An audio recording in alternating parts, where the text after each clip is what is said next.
Reuters reports that the remains of three of Mexican activist Marisela Reyes' relatives were buried this week, one day after their bodies were discovered by police. Reyes' sister Magdalena, her brother Elias, and her sister-in-law Luisa Ornelas were kidnapped on February 7th in Ciudad Juarez. At a news conference held before the funerals, Reyes placed the blame for her loved one's death squarely on the Mexican government.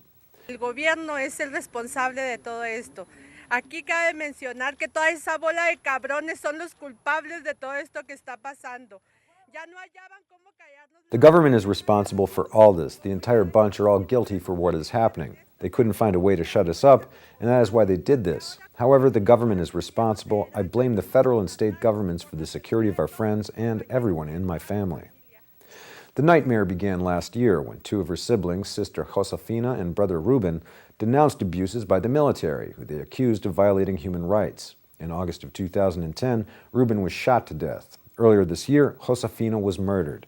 Soon after that, Magdalena, Elias, and Luisa were kidnapped. Last week, the family house was burned down, although the area is heavily guarded by soldiers who maintain a military post just 100 meters away. As drug traffickers intensified their battle in the border city of Ciudad Juarez, President Felipe Calderón poured troops and federal police into the region, hoping to combat the cartels. However, residents have complained that federal authorities broke into homes, kidnapped, murdered, and extorted civilians. Since December of 2006, when Calderón took office and promised to crack down on the cartels, over 6,000 people have died in drug-related murders in Ciudad Juarez.